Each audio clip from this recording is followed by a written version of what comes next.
What up, everybody? I'm Dave Miranda, and this is episode 67 of Just Give Me 5. I hope you guys are doing great. Continue to be amazing. We got a really awesome show lined up for you today. But if you guys caught episode 66, you saw we had none other than the one and only Buki. And let me tell you, that entire episode took me back to 8th grade. You know what I'm saying? Because that was the first time I heard Buki. It was on the Nasty Boy Click album, and it was the voice, man. I was like, yo, who is this guy? You know what I'm saying? And so it's just beautiful to see how great he's still doing, especially from all the years of being in the music industry.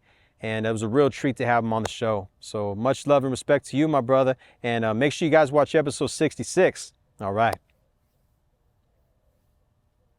But today's guest is an absolute NBA legend. We're going to talk about his times with the Lakers and obviously his time with Phoenix. Plus, we're going to talk about the infamous blindfolded dunk that he had.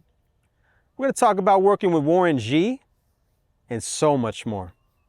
So, ladies and gentlemen, without further ado, I present to you Cedric Ceballos.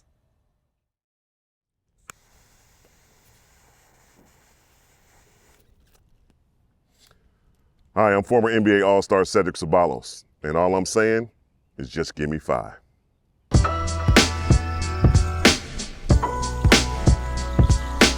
Wow, you know, I grew up in Los Angeles, and what inspired me about the basketball life was my older brother. When he became the star of the park, I just loved the way people treated him.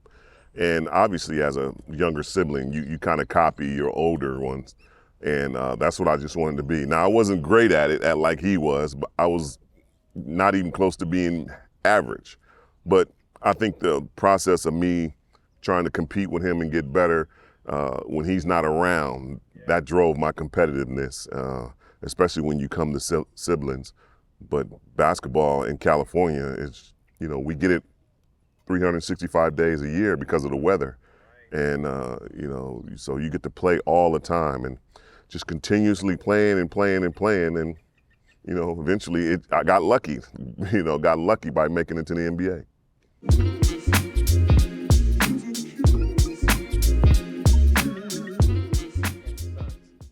Man, from the time I got drafted in 1990, the Phoenix Suns gave me a gift. And I didn't think I was going to make it. Again, I wasn't the best player in college. I wasn't the best player in high school and all that stuff. Only played 1 year of varsity in high school and barely played then.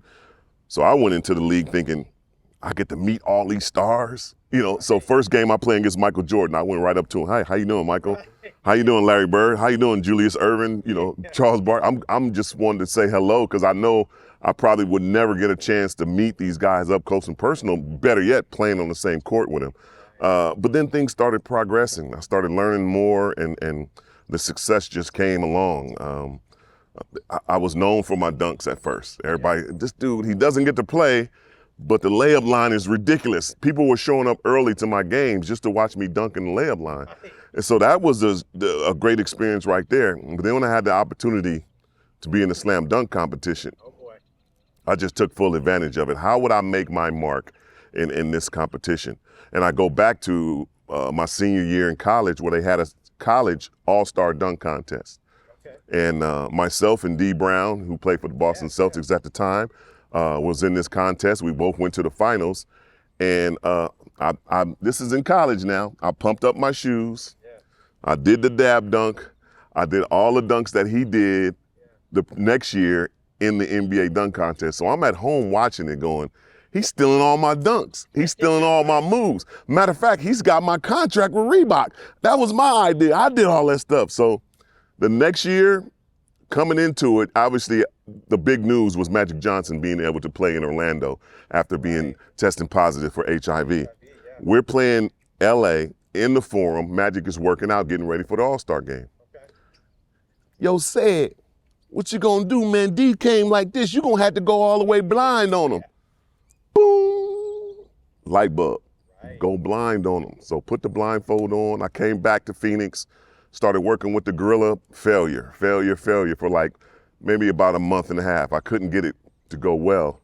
So we started thinking of other ways to do this. We looked at the lineup, Larry Johnson, Grandmama, Sean Kemp, the Rain Man, You know, you had Nick Anderson who was playing for the Magic. He was going to be at home, crowd favorite for him. So how can I make a mark? How could I let the world know about this crazy last name, Ceballos? Right. So we came up with the idea of a blooper. The blindfold was supposed to have been a blooper. I was supposed to run into the stands, crash land. The two mascots was going to run out, brought out the stretcher, pick the basketball up, put the basketball on, and leave me down there as a blooper. Oh, wow. If you look at the replay of the dunk, after I made it, I grabbed the basket and was like, and I looked right at the mascots like, party time. It went in, party time. And that's, you know, that's kind of, and it kind of goes from there. And this has been 30 years. I just had my 30-year anniversary of the dunk, and people still asking me about it. And it's, you know, it's just when you get that opportunity to do something that's going to mark your legacy, you know, you take full advantage of it. And sometimes it works and sometimes it doesn't. Maybe if that blooper would have lasted a couple of weeks on, you know, on the sports shows or so, but I'm always, when they start doing the dunk contest, my dunk is always in there. And it's just something I'm very proud of and happy I had the success with it. Now, going to the finals, playing against great Michael Jordan was a tremendous accomplishment. You know, I mean, we probably would have won that if that human being was not on the court at the same. Yeah. You know, a little difficult to, you know, beat that guy. But I got a great chance to go home. I'm from Los Angeles, played for the Lakers. I've been a Laker fan since I was an itty bitty kid. This was something great. I just was looking forward to it. When the transaction went down, I was already in Los Angeles, summer home. And then, so it was an easy transition for me. So excited, I immediately bought 50 tickets. I immediately bought courtside seats for my mom. All of these things I was just so excited to do. And, you know, it's ironic, the stigma that they put on certain teams. You know, my favorite football team, the Dallas Cowboys, my favorite baseball team, the New York Yankees. When it comes to basketball, LA Lakers or Boston Celtics. LA only had one opportunity, one arena that they ran out the tunnel and got booed, and that was in Boston. Playing on the road was unbelievable. I didn't understand it until I put on the gold and purple. When you're running out of tunnel and you hear people more than a hometown screaming for you, it's just a wonderful feeling, man, and knowing that you're playing for somebody that has a marquee on them that people love. You don't have to be from LA to love the Lakers. You could be in New Jersey, you could be wherever you're from and love the Lakers. And that's what it was every night playing for them. The excitement, Jack Nicholson over here, Diane Carroll, Arsenio Hall, Denzel Washington, celebrities after celebrities after celebrities, just unbelievable. And they want to be a part of your life, just want to hang around with you. You doing something at the house? And I'm like, wait a minute. This Rick James. Rick James want to come to my house? Yeah, man, yeah. Unbelievable. Just things, those things just come with the whole prestige of wearing a Laker jersey. And those were my best years as a basketball player. Just really playing hard, really having fun with Nick Van Exel, and then Magic came back, and Eddie Jones, and then we got Kobe and Shaq, and just a blossoming of something great. So that was a great period.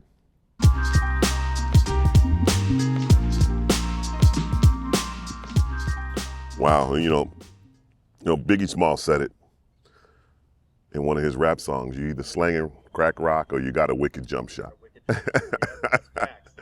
And the neighborhood that I grew up in, most of the individuals went that type of way. The music and the hip hop scene was a dream, a far-fetched dream.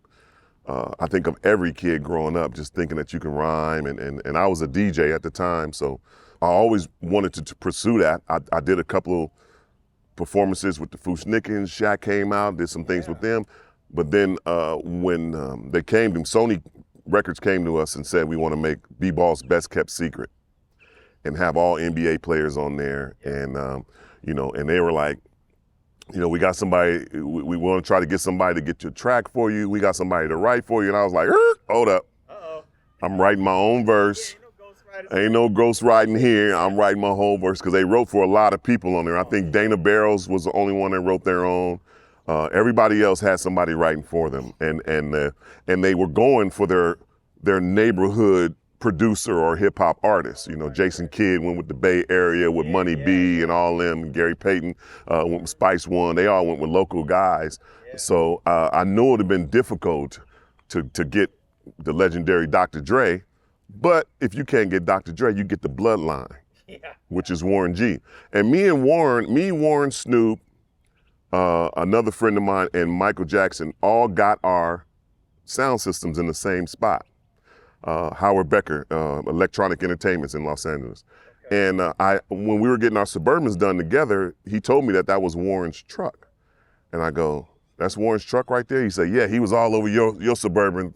Like, where'd he get this steering wheel and this, that, and the other? And I was like, okay. So I run out and order the steering wheel and get it put in Warren's truck. And I said, after you finish this truck, surprise him with the steering wheel and tell him you got it from me. So I'm just planting the seeds because I know I want to ask for this track. So when the time came for me to ask for this track, he was like more than welcome to do it because I had already threw him a favor, you know? So, you know, that goes to show you, if you tip the waitress, she gonna bring you a good meal. Right. And that's exactly what happened. We got to record in New York City, the legendary Hit Factory. I mean, I'm looking at the walls with Biggie on there, Michael Jackson on there, Quincy Jones. I'm looking at going, golly, just a kid from the hood doing good. And I just could not believe it. So writing all my rhymes, writing the hook, and Warren was shocked. You know, I went to high school in Compton and he grew up in Long Beach, so we weren't that far apart. And we've heard of, obviously we heard of Warren G and Warren heard of me, but just the fact that hip hop connection and basketball came together. And it was great. And I got the opportunity to bring another friend in, Ricky Harris, rest in peace, to direct my video. And the concept was mine, the whole playing ball at Venice Beach. I steal his scarf from him. We play for Pink Slips. And it just worked out so perfectly. And it was one of the most fun moments. People still, you know, when I'm DJing, that's the first song they request, Flow On. They want me to play, man, play Flow On, play Flow On. Like, I'm not playing my own song. I'm not doing it.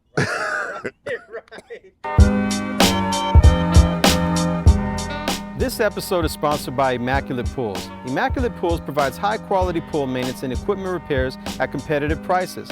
Weekly full-service pool cleaning starting at just $125 a month and includes all chemicals. All of their techs are knowledgeable, reliable, and have at least 15 years of experience in the field and are certified pool operators.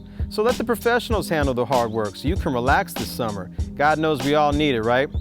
They're located in Gilbert and they service in the East Valley. So go ahead and give them a call at 480-527-9679 or go to www.immaculatepoolsaz.com.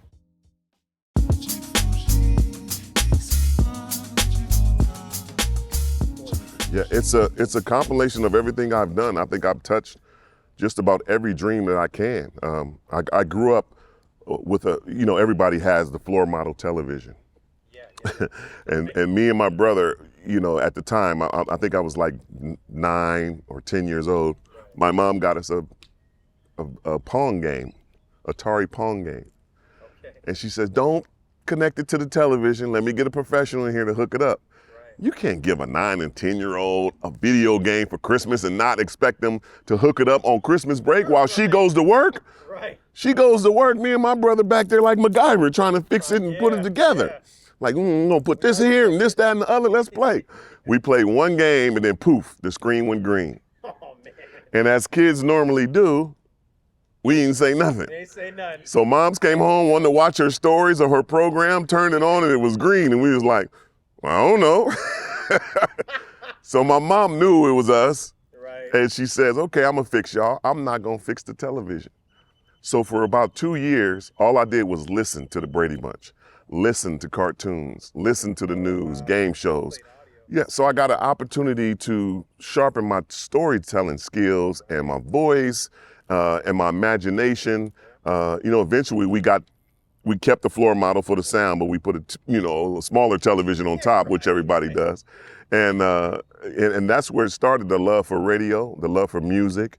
My process from watching the movie Beat Street, I wanted to DJ so bad. Got my first job as a ball boy for the '84 Olympics when it was in Los Angeles. So I got to meet Michael Jordan and Bobby Knight and Wayman Tisdale, rest in peace. But they didn't, only person who really remembered me was Joe Klein.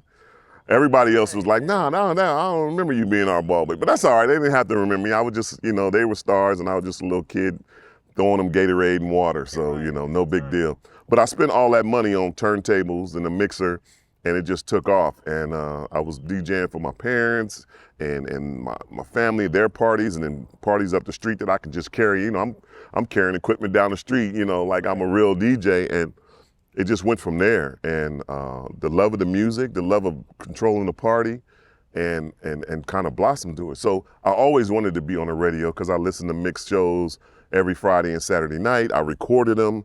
And then from there, broadcasting, wanted to talk about sports. From there, it's just a process on all, not too often that kids grow up and say they want to do certain things. Like, I want to be an actor. I want to be on the radio. I want to be a sports bar. I want to be an NBA player. I mean, I've notched all of those things on my belt. You know what I'm saying? Now, I thought I should have got an Oscar for my role in Space Jam, but it is what it is. You just gotta, you gotta think the Academy was drinking that day and they just didn't see the talent. And if you didn't see it, just get a remote control and a quick finger, and then you'll see my part. But other than that, I was robbed. I was definitely robbed. But all those things are just manifest. So when I started radio years ago, I was starting in as obviously a guest and having so much fun DJing and being on the air. But that was always in the second mic position.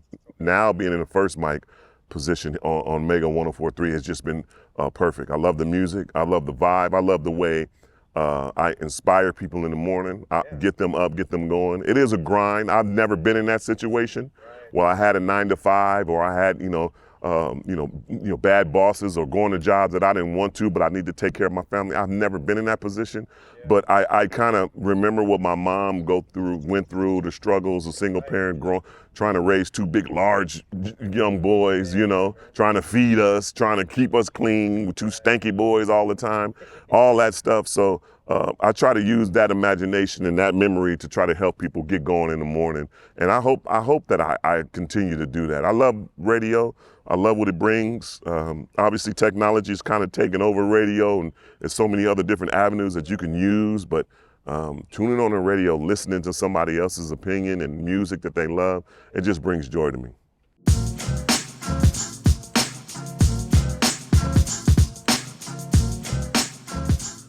Wow, how's it feel to know I'm special and extremely loved? One, the second part of that, I do feel that I'm truly loved. Being I'm special, somebody else has to probably answer that question for me because I don't really feel that way. But I do, obviously the cliche, my family, my mom, my brother, I always want to thank them. But it's a gentleman, when I was in elementary school, his name is Mr. Wicks, Stan Wicks.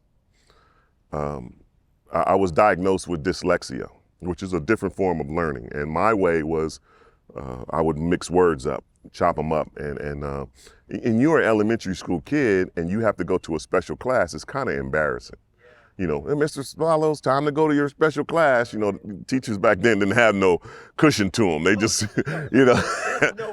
no filter at all. They just like, hey, time to go to the stupid guy. Like, wait. Either it's like, yeah. So you can imagine an elementary school kid. Once I got to that classroom, after the embarrassment, I didn't want to do anything. I just kind of sobbed and goofed around. And and my first teacher was a lady. And the first week or so, I didn't really want to do nothing. And then the second week, Mr. Wicks said, let's switch. Let me see if I can get through to him. And he explained it to me. This doesn't mean that you're dumb. It doesn't mean that you won't be able to learn. This just means that you have to work a little bit harder than others. But I'll make a deal with you. And this is so cliche to the crossroads on the decisions that you make. If you work hard Monday through Thursday, Friday we'll go play basketball out on the court. So that got me pumped up. Pure, I bust my butt Monday through Thursday. I get to play ball with this guy on Friday. Unbeknownst, I found out later on, his brother is Sidney Wicks, one of the greatest basketball players ever played, UCLA, NBA. I didn't know that at the time, but I'm getting, instructed by as close as you can get to being to a pro. And those things, that little bit right there, like I said before, slinging rock, wicked jump shot. That probably pushed me to the wicked jump shot more than anything. And it inspired me to learn more, to work harder. And so saying that I'm special, everybody else has to take full commitment to that, not me. Because they helped me out in so many ways. Like I said, I played 1 year varsity. For a guy to play 12 years in the NBA, be an all-star, win a slam dunk champion, and sit the bench and never make varsity, and then all of a sudden I play the last 5 games, no scholarship offer, none of that stuff.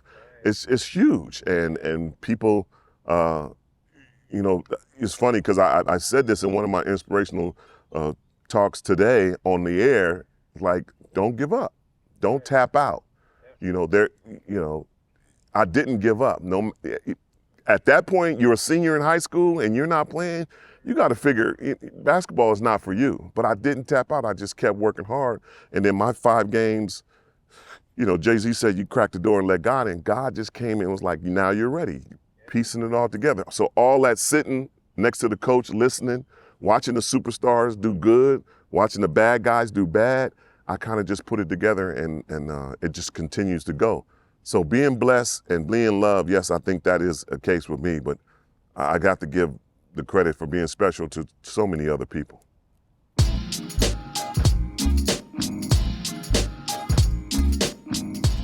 I can sit here all day and thank everybody. I mean, obviously my mom and what she sacrificed, my brother for motivating me, Mr. Wicks for making that change. I can go on and on for those that have helped me out. Thank you to all of them. I'm not done yet, though. It's more to come. Yeah. Just stay tuned. If you guys know me, follow me. My process is not done. I'm still going to keep fighting and keep competing. If COVID can't stop me, then nobody else can. So this is an opportunity for me to inspire others. If you're out there and you're going through something, keep fighting, keep going through it. And I appreciate you. I love you, and thanks for giving me 5. There it is, man. There it mother effing is. And there you have it. Man, nothing but love and respect to my man Cedric Ceballos. You know what I'm saying? This was a true treat. And, we were talking off camera, and it made sense after he said it, the Phoenix Suns gorilla playing a role, having an impact on his dunk, the blindfolded dunk, you know what I'm saying? It made total sense after. I was like, yeah, I can see it. What a remarkable human being, man. Very humble, and, just for him to have survived COVID, because he had a really big scare, and for him to still be here with us, it's just an absolute blessing, you know what I mean? And can't thank you enough, my brother, for doing this. This was really awesome, man. And make sure you guys are following him on social media. Make sure you tune into his radio show as well. Shout out to my brother Jimmy Nelson on the camera. Make sure you guys subscribe to the YouTube channel. Tell a friend to tell a friend. All right. Well, this was definitely one for the books. I hope you guys enjoyed it as much as I did. And until next time, stay tuned, stay blessed, stay healthy, and just give me 5, y'all. Everything you get, you got the work.